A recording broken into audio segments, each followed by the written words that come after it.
ورحمة الله وبركاته. الحمد لله رب العالمين، والصلاة والسلام على أشرف الأنبياء والمرسلين وعلى آله وصحبه أجمعين. أما yang hormati yang dikasihi Al-Fadhil Tuan Imam Surah kita. Seterusnya muslimin dan muslimat yang saya hormati dan saya kasihi sekalian. InsyaAllah pada malam yang mulia ini kita sambung pengajian kita bab yang ke-8, Kitabu Salatil Musafir, kitab tentang solat musafir.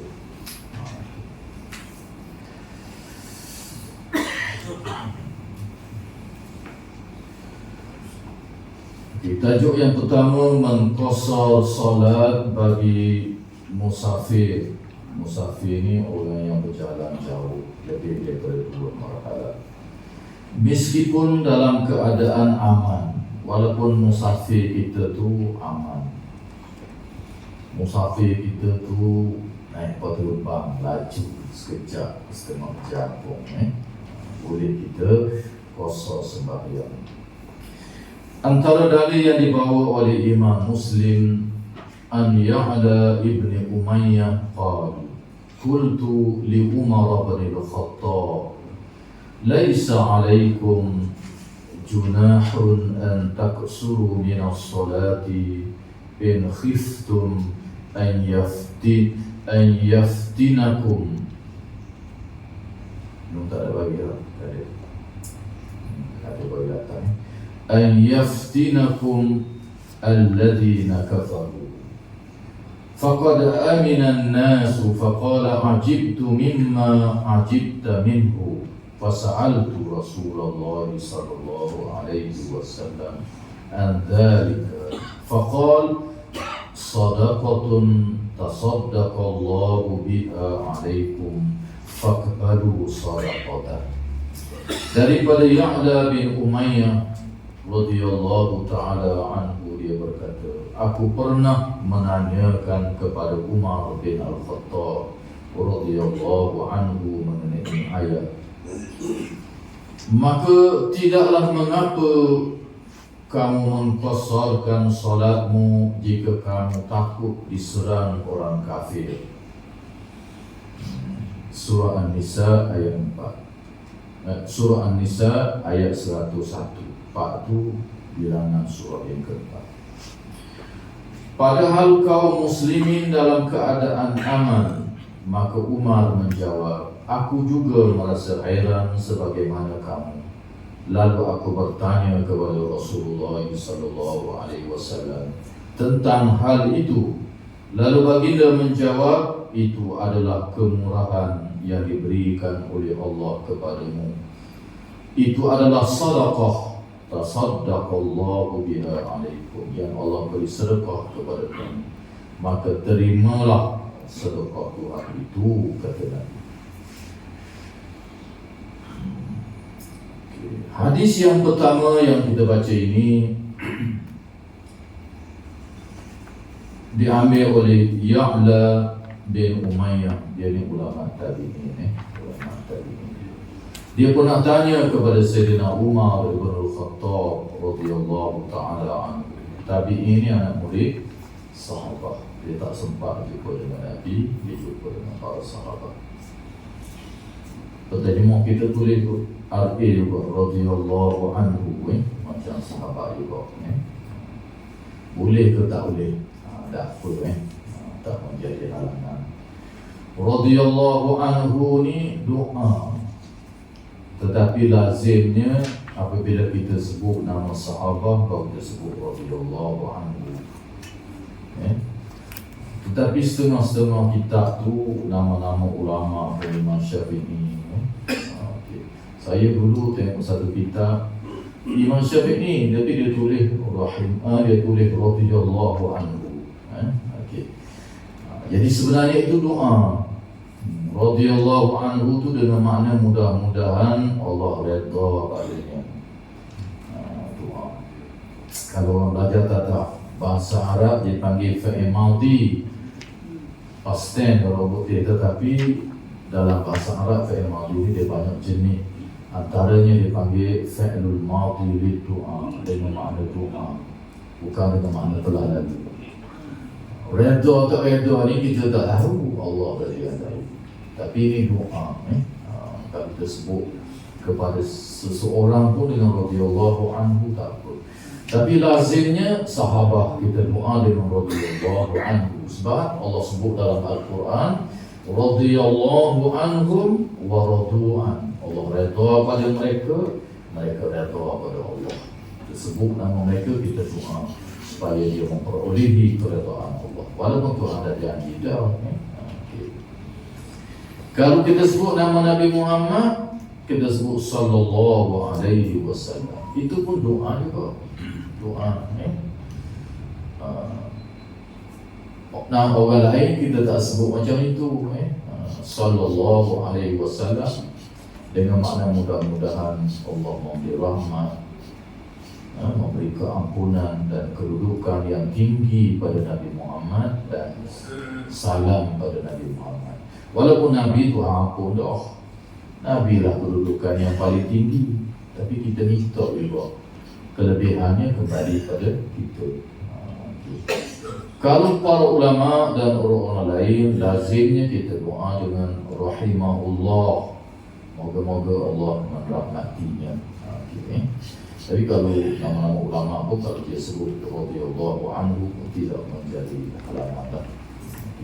Sebab tu dia tulis ada di situ. Dia tanya Sayyidina Umar, pasal apa ayat ni? Maka tidaklah mengapa kamu mengqasar solatmu jika kamu takut diserang oleh orang kafir. Kita musafir hari ini, dari riwayat panjang, kita tidak takut kerajaan Islam berlaku dalam zaman Sayyidina Umar. Musafir tak ada takut apa dah. Tapi pasal apa qasar semayang? Dalam Quran, Tuhan sebut kerana takut pada orang kafir. Ayat ini turun berkenaan dengan peperangan di zaman Nabi SAW. Dalam keadaan takut dan peperangan yang macam itu boleh qasar semayang. Dalam bentuk yang gentir boleh semayang 1 rakaat dalam peperangan. Asal awak 2 boleh qasar dalam keadaan tenang sikit. Kalau tak tenang awak semua boleh. Okay. Jadi ayat ini menceritakan tentang suasana orang Islam dalam peperangan ketika berhadapan dengan musuh. Jadi dia tanya sini kerana takut boleh qasar semayang. Dah ni aman dah. Lalu Sayyidina Umar kata, aku dulu pun rasa takjub, rasa pelik sebab ayat ni sebut begitu. Lalu aku tanya pada Nabi SAW. Nabi kata semayang masa musafir ni 2 rakaat ini ialah sadaqatun tasaddaqallahu biha. Allah sedekah pada kita. Maka terimalah sedekah itu. Okay. Itu Sayyidina Umar. Kita tengok dulu hadis 1-2 lagi, nanti saya uraikan hukum semayang qasar masa musafir ini. Hadis 437 Ali bin Abbas radhiyallahu anhuma qala faradallahu salata ala lisan nabiyyikum sallallahu alaihi wasallam fil hadar arba'an wa fis safar rak'atain wa fil khawf rak'atan. Dari Ibnu Abbas radhiyallahu taala anhu berkata, Allah mewajibkan solat melalui nabimu 4 rakaat pada waktu hadir, pada waktu kita berada dalam mukim, tak jalan jauh, duduk kampung, semayang 4 rakaat. 4 rakaat ni Zuhur, Asar, Isyak. Maghrib tak ada qasar, subuh pun tak ada juga. Okay. 2 rakaat pada waktu safar, pada waktu musafir Nabi menetapkan 2 rakaat. Dan ketika khauf, ini tak kira lah safar ni pun, kita dalam keadaan ketakutan, dalam keadaan peperangan yang getir, rakaatan boleh semayang 1 rakaat. Tak payah buat banyak, 1 rakaat sahaja. Nanti kita akan baca doktor Panabi perbincangan di kalangan para fuqaha. Baca satu lagi hadis. Salat yang diqasar dalam bermusafir, dalam safar. An Anas ibn Malik radhiyallahu anhu qala sallaitu ma'a Rasulillah sallallahu alaihi wasallam az-zuhra bil madinati arba'an wa sallaitu ma'ahu al-'ashra bi Dzil Hulaifah rak'atain. Dari Anas bin Malik radhiyallahu taala anhu, dia berkata, aku pernah solat zuhur bersama dengan Rasulullah sallallahu alaihi wasallam di Madinah 4 rakaat, zuhur 4 rakaat. Dan aku pernah solat asar bersama baginda di Dzil Hulaifah rak'atain, 2 rakaat. Dzil Hulaifah ni dekat dengan Mekah. Orang pergi haji pergi ni di Dzil Hulaifah, Mina berada berdekatan dengan Mekah. Nabi buat 2 rakaat. Sebab apa Nabi buat 2 rakaat? Sebab Nabi musafir daripada Madinah ke Mekah, sama ada ketika menunaikan haji ataupun umrah. Maka Nabi melakukan qasar semayang 2 rakaat dan 4 rakaat. Yang 3 dah. Begitu juga dengan yang subuh, 2 dah kalau qasar jadi ya. Sabit dengan hadis-hadis yang banyak. Kita baca 3 hadis. Sabit datang dari Nabi sallallahu alaihi wasallam, musafir ni boleh semayang qasar. Cuma dari segi hukumnya, apakah hukum sembahyang qasar semasa musafir? Wajib ke, sunat ke, harus ke? Perkara ini sudah khilaf di kalangan para ulama sejak daripada zaman sahabat lagi. Sebahagian besar sahabat wajib, sebahagian kata tak wajib. Begitulah di peringkat tabi'in dan imam-imam mazhab. Khilaf di kalangan mereka. Golongan yang pertama yang mengatakan sembahyang qasar masa musafir ini wajib, antaranya ialah Imam Abu Hanifah, Nu'man bin Sabit, pengasas mazhab Hanafi, dan ulama dalam mazhab Hanafi. Begitu juga sebahagian ulama dalam mazhab Maliki dan ulama-ulama yang sependapat dengannya mengatakan bahawa sembahyang qasar masa musafir ini wajib. Kalau tak qasar tak boleh kena qasar. Bila kita musafir kena qasar. Al-Imam Al-Khattabi, seorang ulama besar dalam ilmu hadis, dia kata kebanyakan para ulama salaf ni ulama yang terdahulu 300 tahun selepas Nabi wafat ke bawah, para sahabat, para tabi'in, tabi'ut tabi'in, begitu juga tabi'in, imam-imam mazhab, itu semua dipanggil ulama salaf, ulama yang terdahulu. Yang kediam lagi dia panggil ulama khalaf, ulama yang kediam, Imam Nawawi ini.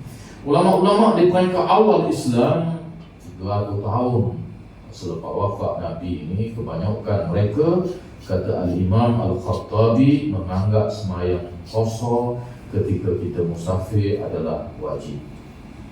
Bahkan di peringkat sahabat, antaranya Sayyidina Umar sendiri berpendapat wajib, Sayyidina Ali, Ibnu Umar, Ibnu Abbas, peringkat kediam seperti Umar bin Abdul Aziz, dia ada mazhab dia sendiri juga, dia kata wajib juga. Qatadah di peringkat tadi, Hasan Basri di peringkat tadi, dan ramai lagi di kalangan ulama-ulama yang terdahulu menganggap bahawa qasar sembahyang ini adalah wajib. Di antara yang kata wajib ini juga ialah Hammad bin Sulaiman. Begitu juga dengan Imam Malik. Bahkan Imam Hammad bin Sulaiman ni ulama tabi'in daripada Iraq, Kufah. Dia ni guru pada Imam Abu Hanifah, pengasas mazhab Hanafi. Pengasas mazhab Hanafi ni Imam Abu Hanifah ni tabi'in, sepatnya sahabat. Guru dia nama Muhammad ibn Sulaiman, antara guru dia yang utama kepada Imam Abu Hanifah. 18 tahun Imam Abu Hanifah belajar dengan dia. Muhammad bin Sulaiman ni tabi'in besar di Kufah, anak murid para sahabat, meriwayatkan hadis daripada Anas bin Malik dan lain-lain. Imam Abu Hanifah pun ada sempat dengan sahabat, dia pun tabi'in juga. Okay. Jadi Muhammad bin Sulaiman ni, Sulaiman ayah dia tu orang Iraq lah. Pernah bertugas dengan Abu Musa al-Ash'ari, sahabat yang besar, jadi khadam pada Abu Musa al-Ash'ari. Jadi dia banyak meriwayatkan hadis melalui jalur para sahabat di Iraq. Muhammad ibn Sulaiman, bahkan Imam Malik dan ulama-ulama yang sependapat dengannya, kalau kita musafir, kita semayang tamat 4 rakaat, tak kosong, wajib kena semayang kosong semula kalau waktu masih ada. Ada dah sok semayang tamat, kena semayang kosong juga. Kalau waktu masih ada, kalau kita waktu lain cerita lah. Dia tak tahu, tiba-tiba orang kata kena kosong. Kalau waktu masih ada, kena semayang semula kosong, walaupun dia buat dah 4 rakaat. Ini di sisi Muhammad ibn Sulaiman, Imam Malik dan ulama-ulama yang sependapat dengannya, yang keras berhubung dengan perkara ini. Hujah-hujah yang kata, dan yang kedua yang mengatakan tidak wajib, tak wajib tapi sunat yang sangat dituntut. Antaranya Imam Syafi'i, Imam Ahmad dan ulama yang sependapat dengannya. Qasar ini ialah satu rukhsah yang Allah bagi ketika musafir. Dan di sisi Imam Syafi'i kita dan Imam Ahmad, bahawa qasar itu adalah lebih baik, lebih afdal daripada kita semayang tamam, daripada kita semayang penuh. Sebab itulah yang sabit datang dari Nabi SAW. Jadi kena buat qasar, buat tamam. Setengah orang tu dia, saya pernah dengar sendiri ni, tempat berhenti macam termeluk tu. Jadi kawan ni nak kosong, kawan dia tu malas sungguh, buat penuh dia tu malas pula. Yang sebenarnya ini sunnah, bukan malas. Abdullah ibn Umar radhiyallahu anhuma, dia kata sepanjang yang dia musafir dengan Rasulullah SAW, tidak pernah Nabi buat taman ketika musafir, kosong semua. Sebab itulah antara hujah golongan yang kata wajib ini ialah asal daripada Abdullah ibn Umar yang kata Nabi tak pernah buat. Walaupun ada riwayat yang kata Nabi ada pernah buat, semua hari-hari ini dikaji oleh para ulama hadis adalah tidak sahih itu, tak boleh dijadikan sandaran hukum. Yang sahihnya Nabi kosong semua. Antara hujah-hujah, kita tengok sikit hujah-hujah para ulama yang kata wajib ini. Antara yang saya sebut tadi ialah kata-kata Abdullah ibn Umar. Dia kata Nabi tak pernah tak kosong semua, tak ajin buat tamam. Kalau riwayat kata ada buat tamam itu tidak sahih betul, tak boleh dijadikan sandaran hukum. Antara lagi hujah para ulama yang kata wajib ini, hadis daripada Aisyah radhiyallahu taala anha, ada dalam Sahih Bukhari dan juga ada dalam Sahih Muslim. Tapi yang kita ni saya tengok tak ada, yang penuh ada Sahih Muslim yang penuh. Di mana Sayyidah Aisyah kata awwalu ma furidatis salatu illa al-maghrib rak'atain wa uqirrat salatu safar wa utimma salatul hadar. Aisyah kata peringkat awal Islam difardukan semayang selain daripada semayang maghrib 2 rakaat. Zuhur 2, Asar 2, Isyak 2, Subuh 2 lah, kecuali maghrib dia 3, lain 2 rakaat. Kemudian Nabi menetapkan bahawa dalam musafir buat 2 macam asal, dan kalau mungkin buat penuh 4. Jadi Nabi yang menetapkannya ada dalam Sahih Bukhari dan juga dalam Sahih Muslim. Dan selalu saya sebut hadis-hadis ini yang paling sahih sekali ialah yang ada dalam Bukhari Muslim, paling sahih selepas Al-Quran. Maka ulama yang kata wajib dia pegang itu. Begitu juga dengan hadis Ibnu Abbas radhiyallahu taala anhuma. Pasal apa Ibnu Abbas ni kita sebut radhiyallahu anhuma? Sebab Abdullah Ibnu Abbas ni, Abdullah tu sahabat, Al-Abbas kok saudara Nabi pun sahabat. Maka kita kata radhiyallahu anhuma. Moga-moga Allah redha pada kedua-dua. Kalau Sayyidina Umar ni Al-Khattab ayah dia tu tak Islam, maka kita doa untuk dia je. Radhiyallahu anhu. Itu kan doa Kalau Abdullah ibnu Umar radhiyallahu anhuma, dia Islam, dia Umar Al-Khattab Islam. Cuba tengok tu Ibnu Abbas kata apa? Tu hadis 437, tengok sekali lagi. Faradallahu shalah ala lisani nabiyyikum sallallahu alaihi wasallam fil hadar arba'an. Wa fi safar rak'atain wa fil khawf rak'atan. Jadi Ibnu Abbas kata Nabi telah menetapkan dalam kita bermukim 4 rakaat. Hadar ni bermukim ketika musafir 2 rakaat, ketika takut khauf ikutlah takut serakaat pun sudah. Nabi yang menetapkan. Jadi kalau Nabi menetapkan begitu, begitulah. Maka kena kosong, tak boleh kita buat tamam. Hadis ini sangat sahih, ada dalam Muslim kita. Dan antaranya hadis Sayyidina Umar tadi, Nabi sendiri kata apa? Semayang 2 rakaat ni, dakwah 4 ni, sadaqatun tasaddaqallahu biha, sedekah daripada Tuhan.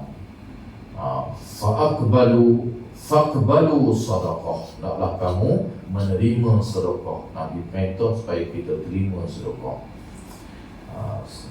Maka wajib kita terima sedekah Tuhan ni, wajib tak sebagaimana sedekah orang lain. Dan mazhab kita kata sunat ni, ataupun mazhab yang kata sunat ni, antaranya dalil mazhab kita ni ayat Quran tadi, laisa alaikum junahun. Dalam hadis 436 tu ada ayat Quran. Maksud dia ayat tu, maka tidaklah mengapa kamu mengkosorkan solatmu ketika takut. Peringkat awal Islamnya perang boleh kosor walaupun tak musafir. Perang di Uhud tekak je boleh kosor. Tuhan kata tak mengapa, kalau nak kena pun boleh. Jadi tak mengapa ni maknanya kalau buat kena pun tak apa. Maka dipaham demikian ayat ni. Maka ayat ini menjadi hujah pada mazhab kita dan ulama yang mengatakan sunnah hukumnya kita kosor, taklah jadi wajib. Tapi orang kata wajib tadi, dia kata ayat ni sebelum Nabi perintah buat 2 rakaat dalam musafir. Ni bukan ayat musafir, ni ayat perang. Dan sebelum Nabi perintah dalam musafir je. Jadi tak habis lah kilah ni kita habis. Hujah yang kedua, dia kata Nabi kata sedekah. Sedekah ni sebagaimana yang lazimnya kalau orang nak sedekah pada kita, kalau dia tak mahu ambil, dosa ke? Maka begitulah Tuhan nak sedekah, kalau dia tak mahu ambil, taklah dosa dia kata. Tetapi orang kata wajib pula, orang ni beza, ni sedekah daripada Allah. Sedekah daripada orang tak apa, tak ambil. Ni Tuhan. Bila Tuhan, bahkan Nabi sebut lagi belakang tu, faqbalu sadaqatah, naklah kamu terima dia tu. Maka terima lah perintah. Perintah ni al-aslul asal perintah ni wajib. Tapi mereka yang kata sunat ni, dia kata walaupun Nabi perintah, banyak juga perintah ni sunat. Jadi khilaf dah ambilan Cuma ada 2. Jadi hak kuatnya lagu mana?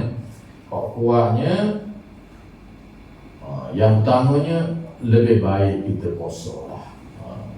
Kalau kata sunnah pun sebab sana ada orang kata wajib. Kaedah yang saya sebut dalam ilmu fiqh ni, al-khuruj min al-khilaf mustahabun. Keluar daripada khilaf ulama itu adalah lebih baik. Lebih baik. Kalau ni kata wajib, kalau tak buat tu dosa. Sebahagian kata kalau buat pun kena semayang semula. Siapa peringkat begitu sekali, maka kosonglah. Jangan kita pegang bahawa buat banyak tak molek tu kita kata nafsu kita. Tak boleh lah. Dan Nabi suruh begitu. Dan itu yang dibuat oleh para sahabat dan salafus soleh. Agama ni kena ikut Nabi, tak boleh pakai akal kita. Ialah paklah banyaknya kalau kita kira dah Nabi suruh itu, kita ikut Nabi. Sebagaimana Sayyidina Ali kata, menyapu di atas khuh itu di bawahlah lebih baik kali ikut akal kita. Tapi Nabi suruh sapu atas je. Masa berwuduk dia pakai khuh, tak mau pecah tak apa, kita dah baca dulu hari-harinya, sapu atas je. Kata Sayyidina Ali, kalau ikut akal kita bawah ni kotor ni jalan. Tapi Nabi suruh sapu atas saja. Maka agama ni kena ikut Allah, ikut Rasul. Jangan ikut kita, ikut hawa nafsu kita. Jangan ikut orang yang bukan berdasarkan kepada dalil-dalil. Jangan, kecuali ada dalil-dalil yang cukup berhubung dengannya. Jadi kalau kita musafir, jangan semayang penuh. Itulah yang lebih baik. Jangan pegang saya kata tadi, muni malah puasa aja, jangan hadiah daripada Tuhan. Kalau raja nak pergi pingat kita tolak mana? Ya murka. Raja pun murka dah. Ni raja tak dunia dah. Orang tak berani dah nak tolak. Raja nak pergi datuk, nak pergi tu kita tak mau pergi jumpa ataupun raja panggil. Dah pergi tu je kira derhaka dah. Jangan main tu raja tak dunia. Tuhan, raja segala raja. Tiba-tiba kita kata tak mau terima sedekah Tuhan. Siapa kita? Maka hendaklah kita mengkosor semayang. Tentang jarak, tentang itu ini, tempoh masa nanti kita akan bincang pula akan datang insyaAllah. Saya baca sikit daripada malam ni sebab saya nak jawab beberapa persoalan. Yang pertama ialah dalam grup WhatsApp kita tadi, dalam grup WhatsApp surau kita ada satu soalan, dan yang minggu lepas saya janji nak sebut dan waktu Isya, iaitu ada seorang yang tanya, cantik soalan dia. Orang ni haji betulan, dia tu bosor, dia pakai tali pinggang dan dia ada alat-alat kulit termasuk beg kulit. Dan tali pinggang dia, beg kulit dia ni harga mahal dia. Ada duit, tak apa boleh pakai, mahal tak apa ni. Beg dia, tali pinggang dia 1000 beg. Mahal beg kulit pun 1000 beg. Pen dia pun 1000 beg. Jadi suka pakai yang mahal-mahal. Duit ada tak apalah. Tak salah. Tak salah. Antara sebab pakai mahal ni dia kata tahan. Belah-belah tahun tak penuh lagi. Kalau murah ni, ada seorang ustaz tu selipar dia mahal kelab 400, 600. Saya kata pasal apa pakai mahal Ustaz? Dia kata malah beli orang ni 4 tahun pakai tak jejak dia tu. Kalau murah kat dia tu 3 bulan tukar, 4 bulan tukar. Walaupun 3 bulan tukar sekali, berapa setahun? Lebih kurang kok dia tu. Dia tak mengapa. Cuma persoalan dia kata benda-benda yang dia pakai ni mari daripada negara orang kafir, orang putih, Amerika, Eropah, kulit tadi. Jadi melek kedok dia kata dah aku. Jadi kita nak pakai dalam semayang. Jadi nak semayang, nak pecah tali pinggang ni susah dia. Susah nak masuk ke situ. Payah kalau orang guru mungkin mudah. Payah. Jadi macam mana saya? Kena pecah ke tak pecah? Cantik soalan dia. Jawapannya ialah Benda kulit ni, benda kulit ini dalam Islamnya kita boleh ambil manfaat walaupun dia bangkai. Dia bangkai. Bahkan hadis yang diriwayatkan daripada Ibnu Abbas ada dalam Sahih Muslim kita ni kita dah baca dulu 4 tahun 5 tahun yang lalu. Diba'uhu tuhuruhu, Nabi kata, apabila sahabat menceritakan kulit yang disamuk oleh orang kafir. Ini orang tanya Ibnu Abbas radhiyallahu taala anhu ketika orang musafir ke Maghribi, orang golongan barbarian, golongan barbar, golongan pedalaman, dia sembelih cara dia lah. Dah beragama daging tak makan, tapi bekas air tu dibuat daripada kulit. Lalu kami minum air dalam bekas tu. Ibnu Abbas kata, Nabi pernah ditanya berhubung dengan kali ini, dan Nabi kata menyamuknya maka dia menjadi suci walaupun orang kafir yang samuk. Samuk ni dari segi hukum fiqhnya begini, kulit ni dia ada lemak, dia ada orak, dia ada apa. Kita bersih dia dengan benda-benda tajam dalam kitab-kitab fiqh. Maksud benda tajam ni bukan pisau, habis-habisan kulit, iaitu benda-benda yang boleh hilang lemak dan benda-benda yang melekat pada kulit tadi. Kalau orang Arab kat tai burung merpati, dia bonyong, ataupun kulit buah delima, dia telak, dia tangga habis lemak-lemak tadi. Apabila kita basuh, kemudian kita jemur, dia jadi kering model. Kalau kita rendam air pula, dah busung. Itu sudah dianggap sebagai samuk. Tempat kita, orang samuk pakai apa? Kapur baru. Kapur baru boleh. Tai ayam kalau boleh, mungkin boleh. Benda-benda yang boleh hilang lemak-lemak tu, ikutlah apa benda pun. Apabila kita basuh, kemudian kita tarik burung pati nanti, tapi kita basuh lah. Lepas tu kita jemur kering, molek, boleh nak buat geduk, nak pulang surga pun tak apa. Walaupun kambing hok tindih lori, bambu hok panggal lori, boleh ambil manfaat. Dalam hadis Sahih Muslim juga, kita dah baca dulu 5 tahun yang lalu. Yang lama ni dengar ada ingat betul tak tahu lah tu. Baca dahulu. Nabi lalu depan rumah Maimunah, ada kambing kolek mampu dah ambil. Nabi kata, apa dah ambil ni? Sahabat kata, mayyitah, bangkai ya Rasulullah, mampu sendiri. Kambing biasa, anu dah mampu. Kembung sikit mampu. Lalu Nabi kata, ambillah manfaat kulit dia, boleh ambil manfaat walaupun dia mampu. Kata Nabi, idza tubiral ihabu faqat tawra. Kulit dia bila kita samuk, dia menjadi suci, kata Nabi. Ambil kulit dia, boleh, tidak menjadi haram. Jadi begitulah dalam bab bersuci ni, walaupun orang kafir sendiri pun buat samuk. Jadi kulit lembu, kasut, apa orang kafir buat tu boleh kita pakai.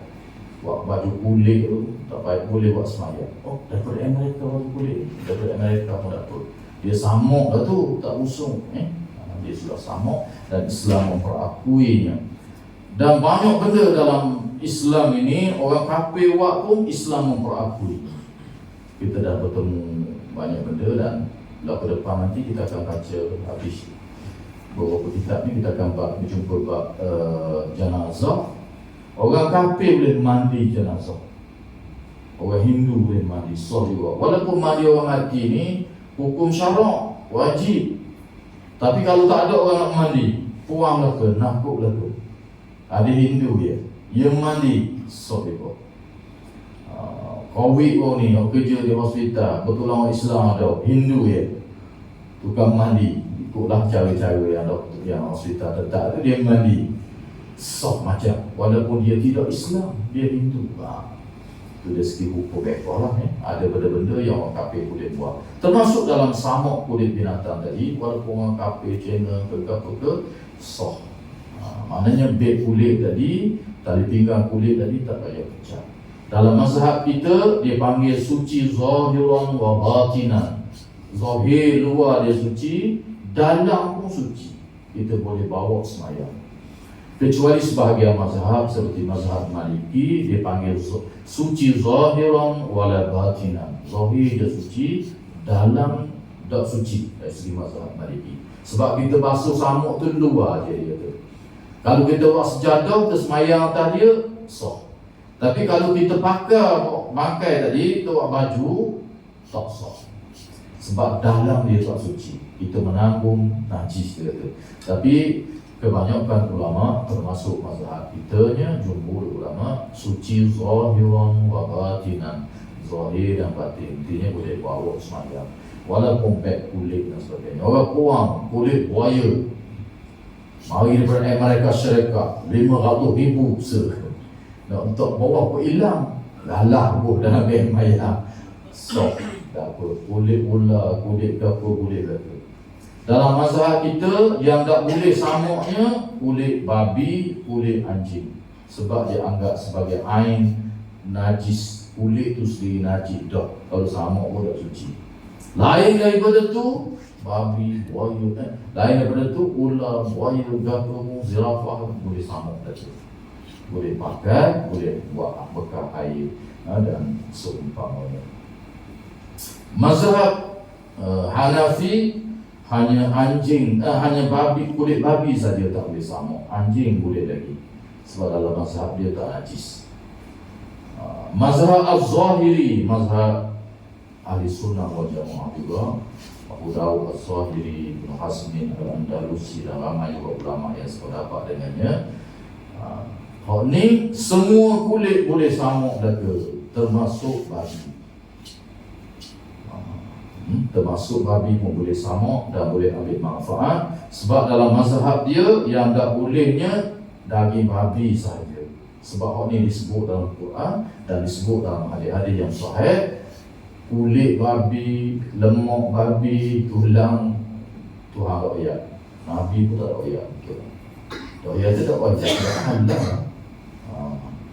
Tak rakyat. Tapi majoriti ulama pak mazhab lain babi sekor tu tak boleh laku dah. Walaupun Tuhan rakyat daging, mana tak boleh laku dah. Dia jawab pula, dia tu kata Quran tak kata, Nabi pun tak kata. Betul dalam Qurannya sebut lahmal khinzir, dia tak boleh makan daging babi. Hadis pun begitu juga. Betul dalam Madinah pun babi pun tak ada. Jadi tak 200 tahun pula selepas itu berlaku perbahasan bagaimana kulit, lemak itu kini, maka khilaf. Sebab itulah yang menjadi ijma' berkenaan dengan makanan ini, yang haram sungguh yang menjadi ijma' daging babi je. Makanan bentuk binatang daging babi saja. Yang lain tu khilaf berlaku. Katok, monyet, harimau, buaya, khilaf. Kalau orang makan biar dia. Sebab tu kalau kita tengok di Afrika tu dia kejar kacau. Harimau dia kejar lagi. Dia semulai makan. Mazhab Maliki boleh makan lagi. Buaya boleh makan. Tengok buaya terjung lalu. Kejong semulai makan. Lalu kita tengok, warnanya pakai lembek. Islam, mazhab dia boleh makan. Ada seorang tu pergi Maghribi, masuk restoran, orang Arab, kaju pok, makan sup, tengok, berkatil, gatok ni makan sup. Jangan mazhab dia boleh makan lagi. Kalau kita bertemu yang atlet, kita tak boleh makan, jangan.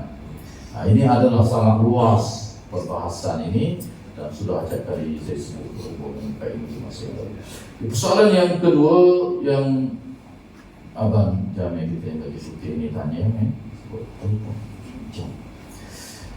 berkenaan dengan satu video yang disebarkan, iaitu ada seorang ustaz, saya pun tak kenal. Orang mana buat apa namanya? Tak tahu juga. Jadi dalam video tu kalau sahabat-sahabat buka dalam grup surah kita, dia kata ada dua perkara saya tengok. Yang pertama dia kata bagi orang yang uzur, yang tak boleh sujud, dia wajib juga berdiri, dia kata. Takbir tu kena berdiri, dia kata. Takbir lagu mana pun wajib berdiri, Allahu Akbar. Lepas takbir barulah duduk, dia kata. Baca Fatihah ke barulah duduk. Rokok sujud. Itu yang pertama. Berhubung dengan orang yang uzur ni semayang berdiri ataupun semayang duduk ni khilaf di kalangan ulama daripada dulu lagi. Adakah mereka ini wajib berdiri ataupun boleh duduk selalu? Ini adalah khilaf di kalangan ulama daripada dulu lagi. Kalau yang ada sungguh dalam hadis, sebab itu kita kena belajar hadis baru kita tahu. Kalau mari Nabi sungguh lagu mana, kalau ulama kedian istimba, ijtihad keluar hukum lagu mana, dia kita tahu. Kalau Nabi kena ikut, kalau pandangan ulama ni kita boleh pilih. Kalau Nabi tak ada pilihan. Kalau ada dalam Sahih Bukhari-nya, Muslim dan lain-lainnya, Nabi kata fasalli qa'iman fa illam tastati' fa qa'idan fa illam tastati' fa ala jambin, kata Nabi. Jika sekiranya hendaklah kamu semayang dalam keadaan berdiri. Kalau kamu tak mampu, kata Nabi, semayang duduk. Kalau kamu tak mampu, maka semayanglah dalam keadaan mengiring. Dalam Bukhari begitu ya. Riwayat-riwayat lain dia ada tambahan lagi, boleh terlentang dan sampai kelompok mata. Sampai kelompok mata, semayang kelompok mata itu. Okey, jadi dalam hadisnya itu ya yang datang dari Nabi SAW. Dan hadis-hadis Nabi semayang duduk banyak. Jatuh kuda Nabi semayang duduk, tak berdiri lah, terus duduk. Sama ada dia boleh bangun duduk, tapi Nabi semayang duduk. Maka di sisi Imam Abu Hanifah dan mazhab Hanafi, orang yang uzur, yang tidak mampu, kalau dia duduk diri ini, dia nak turun sujud tu dia tak mampu. Sakit lutut lah, itulah, inilah. Apa bedahan mata, tak boleh sujud umpamanya. Maka dia boleh semayang duduk selalu. Sakit pada lutut, surah kita ada beberapa orang tak boleh semayang dalam keadaan sujud. Maka dalam mazhab Hanafi dan ulama-ulama yang sependapat dengannya, boleh duduk selalu. Sama ada nak duduk bawah tu, duduk secara firli, ataupun nak duduk murabba, duduk macam sesuatu kita duduk seller, boleh. Nabi ada semayang duduk seller, boleh. Maka tak payah berdiri, terus duduk, tak apa. Tadi malah jalan cecek, jalan boleh berdiri tu, ya. Jalan boleh bila dia bangun, tapi dia nak turun tu sakit. Ada keuzuran, kalau tebal juga boleh, tapi keuzuran tu ada dia sakit, payah menjadi dosa. Dia boleh duduk selalu, sabit dengan adik-adik yang banyak. Cuma hari ini kita duduk atas kursi. Ni tak ada dalam hadis. Zaman Nabi tak ada orang semayang atas kursi. Ini berlaku kemudian. Tapi semua mazhab saya tengok boleh ke semayang di atas kursi. Jadi kalau dia nak mari duduk selalu pun tak apa. Ini pun saya suruh duduk. Kalau kita tengok Mekah, Madinah tu, orang Arab dia terus duduk selalu. Sakit lutut tapi apa dia duduk dan dia tak berdiri. Di Syria pun begitu juga saya tengok. Sebab sana banyak masalah nanti duduk selalu. Tadi kita tengok jalan mana boleh ada galah kursi juga. Terus dia mari duduk selalu. Tak apa, kalau kita tengok begitu jangan kata apa. Biarlah. Masjid Bukit Payung, ustaz tu dia kemalangan, dia mengajar situ. Jadi orang tengok dia pelik lah, dia terus duduk. Dia mengajar, boleh duduk. Dia mari pun dia bawa kursi dia. Tapi time semayang, dia duduk selalu, dia tak berdiri. Jadi saya kata dia lah, mungkin dia belajar luar negara juga, mungkin dia tengok dan ini tak dia tahu. Saya kata tak apa, boleh. Kebanyakan ulama lainnya boleh duduk selalu, tak menjadi halangan. Apabila tak mampu nak turun, sakit ini terus boleh dia duduk selalu. Okay. Tetapi ulama-ulama dalam mazhab kita, dia faham hadis tadi lah. Kalau mampu nak semayang berdiri, kalau tak mampu duduk. Dia faham apabila tak mampu nak turun tu, artinya tak mampu berdiri, boleh duduk selalu. Kita pula faham, sebahagian ulama dalam mazhab kita faham bahawa selagi kita mampu berdiri, kena berdiri. Kena berdiri. Rokok, kalau mampu rokok pun kena rokok. Apabila kita nak sujud tak mampu, nak turun tak boleh, sakit lutut, baru kita duduk atas kursi. Dalam keadaan kita tiang, kena berdiri. Mampu berdiri, berdiri. Mampu rokok sempurna, rokok. Sami Allahu liman hamidah. Nak turun tu tak boleh, sakit lutut. Maka kita duduk atas kursi. Kita pun rokok di atas kursi. Dalam penguliahan Ustaz yang disebut dalam video tadi, dia kata kalau kita tak mampu nak turun sujud, maka rokok pun kita kena duduk dah. Tak baru dengar, kita turun duduk dah itu, barulah kita rokok, Sami Allahu liman hamidah. Lepas tu kita sujud dalam keadaan duduk, barulah dia kata sujud itu lebih rendah daripada rokok. Sebab kita rokok tu sebab begini ya. Kalau kita duduk pun dah boleh nak buat macam rokok tu. Jadi saya pada pandangan saya tak apa-apa kena lah. Berdiri itu dia dah berlaring dah. Bukan rokok begini ya. Lepas tu masa sujud pun dah keadaan diri juga. Dia boleh duduk dia turun duduk lah. Maka anggaran kalau dia unsur biasa duduk dalam kursi lah ke mana lah. Kalau dia rokok begini, orang unsur dia tak boleh lah rokok macam rokok berdiri tu sampai 90 darjah. Tak payah, sekadar begini Sami Allahu liman hamidah, dia sujud tu rendah sikit lagi. Maka begitulah ketika dia turun duduk dalam kursi, dia nak sujud, anggaran dia sujud rendah. Sebagaimana kalau dia semayang sambil duduk terus. Kalau mampu rokok sempurna, dia rokoklah sempurna. Itu pandangan para ulama dalam mazhab kita. Sebahagian lagi nak duduk comok macam mazhab Hanafi pun tak menjadi larangan. Jadi ini adalah pandangan para ulama, kita boleh pilih. Ia adalah kekhilafan yang sudah lama daripada dulu lagi. Dalil-dalilnya tak terang. Yang adanya saya baca tadi. Tak mampu diri duduk, tak mampu duduk baring, tak mampu baring dengan kelopak mata. Sebahagian mazhab kita ditambah pula. Kalau tak mampu dengan kelopak mata, dengan hati kita ditambah. Kita sedar di hospital, orang kata kita koma, kita sedar. Cakap tak boleh, kena semayang juga. Walaupun tak ada wudu, hormati waktu, kita tahu Zuhur tengok jam nampak, semayang dengan hati kita sendiri. Coba tengok dia yang tiang begitu gini Tapi sebahagian ulama daripada mazhab luar daripada mazhab kita, kalau dengan kelopak mata pun sudah tidak mampu, dengan kepala sudah tidak mampu, maka dia panggil tidak lagi ditaklifkan semayang. Dalam siapa pengkak dalam hati itu tak bacalah semayang mereka. Sebab tak ada dalil. Kita dia agak jauh lagi. Dalil adalah begitulah. Antara faktor kekhilafan tu ialah kerana tidak ada dalil. Ni agak jauh. Ni stop kat tu je. Sudah dalil kat tu je. Maka itu ada kekhilafan biasa. Sekadar itu saja pada malam ini.